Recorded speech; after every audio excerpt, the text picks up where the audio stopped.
Assalamualaikum warahmatullahi wabarakatuh.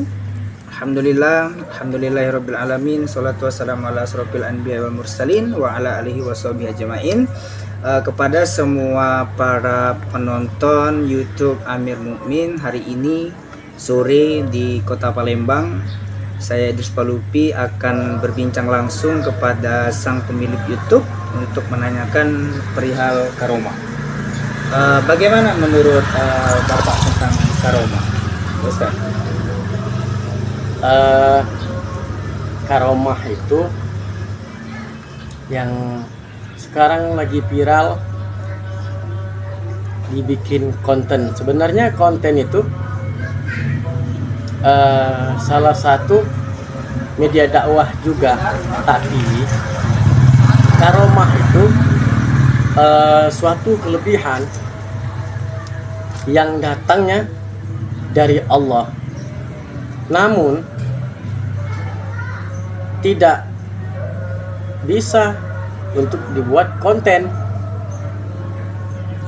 Jadi sebaiknya kalau karomah yang asli itu tidak dibikin konten,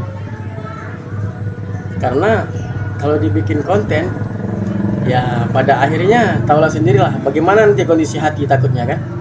Sedangkan kita manusia biasa yang la haula wala quwata illa billahil aliyyil azim. Itu. Berarti maknanya Ustadz, karomah itu tidak boleh untuk dipublish karena buah daripada keimanan kita kepada Allah Subhanahu wa taala. Betul sekali. Jadi karomah itu tidak bisa dipamer. Seperti itu. Kenapa itu Pak Ustadz? Kalau untuk supaya tidak dipamer, ataukah ada tersirat nanti penyakit hati kayak seperti sombong? Ya, benar. Hati kita nanti takutnya jadi kotor, merasa bangga dan lain sebagainya. Maka dari itu karomah itu tidak bisa dibikin konten. Seperti itu. Oke, baiklah pemirsa penonton setia YouTube Amir Mukmin, bahwasanya karomah itu tidak boleh untuk dibuatkan konten karena sebab apa? Karena itu buah daripada keimanan kita kepada Allah Subhanahu wa taala. Takutnya di situ bukan hanya kita merasa bangga karena diberikan karomah, tetapi melainkan hati yang kotor yang membuat kita itu lupa akan tentang buah daripada karomah tersebut. Baik Ustadz, ada lagi selain karomah yang mau ditanyakan, yaitu sihir. Bagaimana menurut Ustadz mengenai perihal sihir? Di zaman Rasulullah SAW itu banyak sekali ahli-ahli sihir. Sampailah pada saatnya Rasulullah itu terkena sihir. Itu bagaimana ceritanya Ustadz? Apakah memang ada atau gimana? Sihir itu memang benar-benar ada. Di zaman Rasulullah SAW, Nabi Muhammad SAW itu pernah sakit parah, terkena sihir, dan Allah mengutus dua malaikat untuk mendatangi Rasulullah. Dua malaikat ini satunya di sebelah kaki dan satu di sebelah kepala. Terjadilah tanya jawab di antara kedua malaikat tersebut. Malaikat yang di sebelah kaki itu bertanya, kenapa?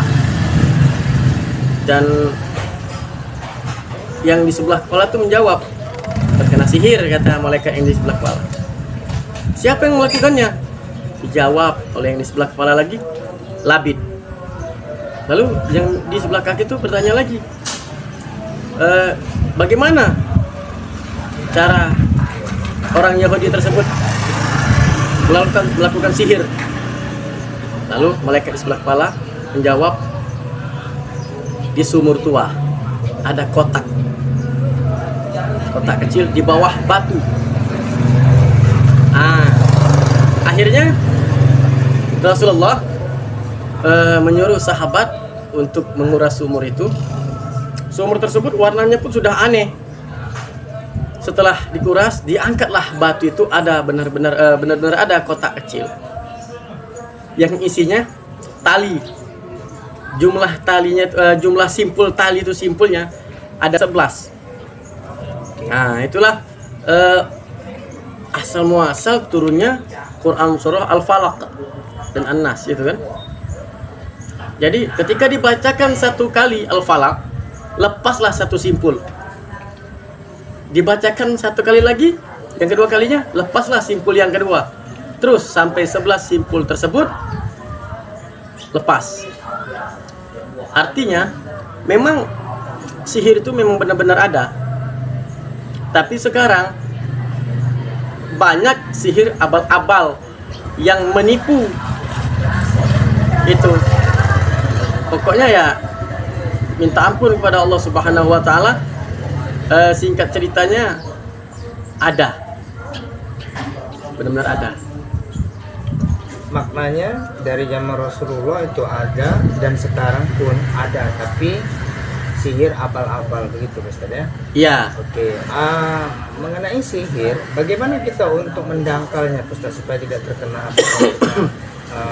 bukan hanya dengan sholat dan sholawat atau ada yang lainnya agar diri kita itu terhalang atau tidak bisa terkena sihir oleh orang-orang yang ingin belajar pada kita? Oke, pertanyaannya bagus sekali, saudaraku Idris Palupi. Ayatul Kursi itu juga boleh dipakai untuk menangkal sihir, dan Quran surah Al-Ikhlas, terus Al-Falaq dan An-Nas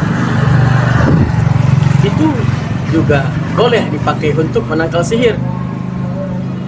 Dan satu lagi, Bismillahilladzi la yadurru ma'asmi syai'un fil ardi wala fis sama'i wa huwas sami'ul alim. Itu juga boleh.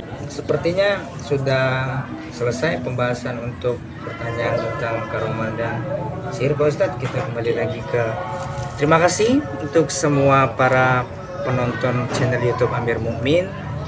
Perbincangan tentang karomah dan juga sihir sudah selesai. Ada beberapa poin yang harus kita ambil di dalam pembincangan tersebut. Untuk karomah, apabila kita selalu beribadah kepada Tuhan, akan ada buah daripada iman ibadah kita tersebut, yaitu karomah. Dan jangan pernah sesekali untuk ditampilkan karena akan bahaya, bisa terkena penyakit, yaitu sombong, angkuh, dan merasa kita itu kuat. Dan satu lagi, sihir memang ada, baik itu di zaman Rasulullah sampailah di zaman kita sekarang.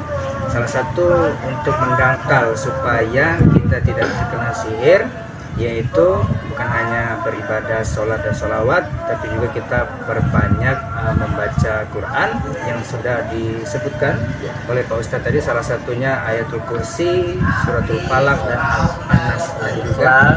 Al-Falaq, An-Nas. Oke, ada beberapa ayat tersebut yang mana insya Allah Allah akan lindungi diri kita dari terkena bahaya sihir.